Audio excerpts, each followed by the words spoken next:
Good morning everyone. नमस्कार विद्यार्थियों। आज हम इस वीडियो के अंदर पढ़ेंगे कक्षा 10 का इतिहास विषय का अंतिम जो लेसन है, मुद्रण और संस्कृति, यानी कि प्रिंटिंग से संबंधित कहाँ से इसका आविष्कार हुआ है, कहाँ से शुरुआत हुई है। इस प्रकार से जितने भी इससे छोटे क्वेश्चन बनते हैं वो भी बताएंगे, बड़े क्वेश्चन भी बताएंगे। आज ये इतिहास विषय की लास्ट क्लास है, लगभग 100 क्वेश्चन हो जाएंगे आज तक। तो इन 100 क्वेश्चनों को आप अच्छे से तैयार कर लें, साथ साथ में अपनी तैयारी को जारी रखें।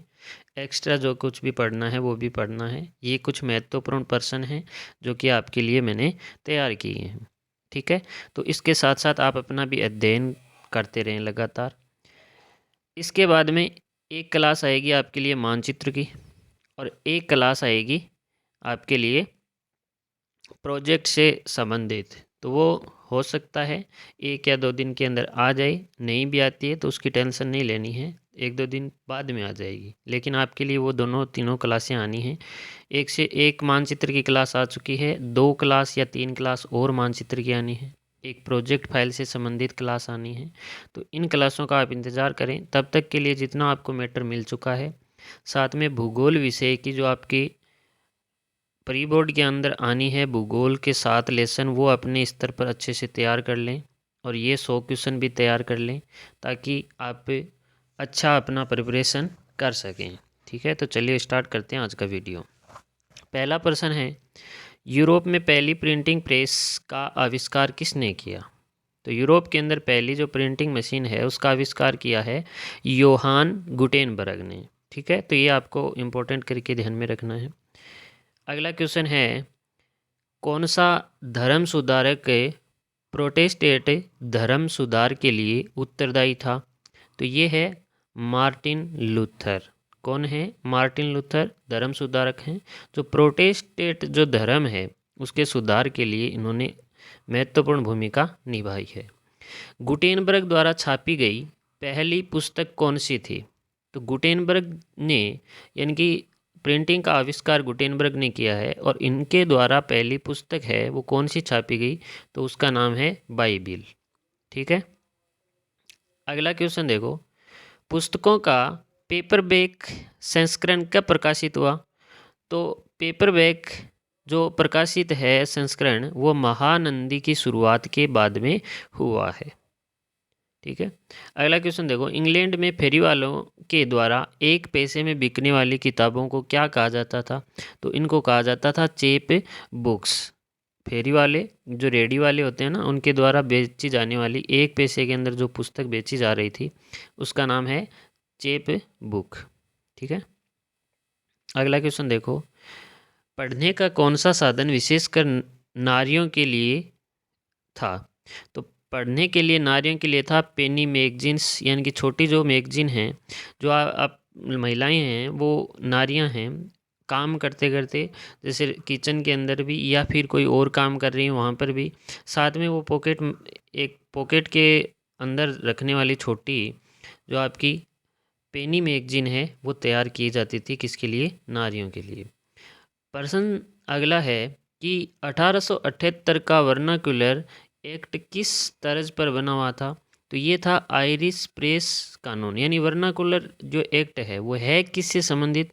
तो ये है आपके प्रेस से संबंधित, ये भी आपको ध्यान में रखना है, ठीक है। तो वर्नाकुलर एक्ट है वो किसकी तर्ज पर था, ये भी ध्यान में रखना है। तो ये आयरिश प्रेस कानून के अनुसार ये बनाया गया था।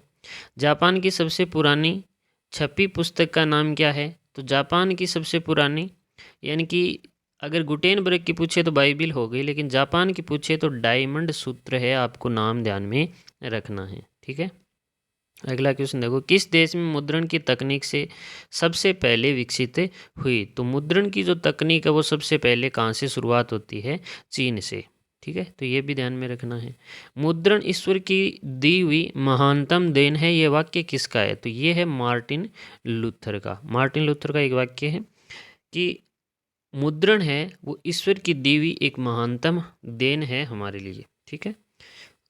अगला क्वेश्चन देखो, वुड ब्लॉक प्रिंटिंग की तकनीक यूरोप में कौन लाया था? वुड ब्लॉक यानी कि लकड़ी की तख्ती है, उस पर ये प्रिंटिंग का काम है वो करना शुरू किसने किया था, या यूरोप के अंदर ये सबसे पहले तकनीक लेकर कौन आया था?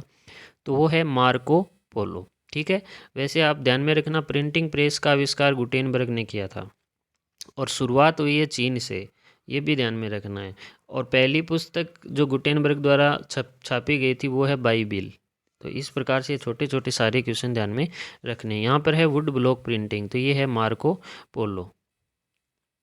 अगला क्वेश्चन देखो, छपाई, भारत में छपाई की तकनीक कब और कौन लाया? तो अब भारत की भी बात कर लेते हैं, विश्व के बारे में आपने बात कर ली।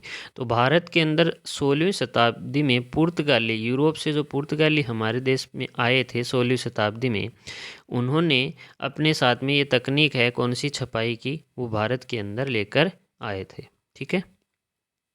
अगला क्वेश्चन है 1871 में गुलामगिरी पुस्तक किसने लिखी थी?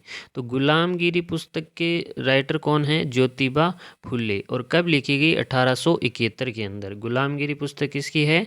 ये इंपॉर्टेंट क्वेश्चन है, आपको अच्छे से याद कर लेना है। ठीक है। अगला क्वेश्चन देखो, तुलसीदास के रामचरितमानस का पहला मुद्रित संस्करण कब और कहाँ छपा? तो तुलसीदास की जो रामचरित मानस है उसका पहला संस्करण कोलकाता से 1810 के अंदर छापा गया था, मुद्रित संस्करण। ठीक है। अगला देखो, दो फारसी अखबारों के नाम लिखो जो 1872 ईस्वी में प्रकाशित हुए थे। 1872 ईस्वी के अंदर प्रकाशित होने वाले, एक तो है जाम ए जहांनामा और दूसरा है शमसुल अखबार। ये दो प्रकाशित जो अखबार हैं वो 1882 के हैं। ठीक है। अगला क्वेश्चन देखो, रिफॉर्मेशन से क्या आशय है?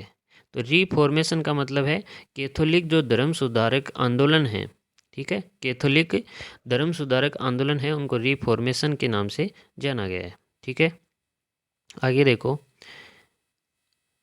मुद्रण संस्कृति ने फ्रांसीसी क्रांति लाने में क्या भूमिका निभाई? तो इस प्रकार से बड़ा क्वेश्चन आपसे पूछा जा सकता है कि मुद्रण की संस्कृति, प्रिंटिंग की या लिखने की जो कार्यशैली है उसका विकास होने के बाद में जो फ्रांसीसी क्रांति है उसमें इस क्या भूमिका निभाई है किसने? मुद्रण की संस्कृति ने।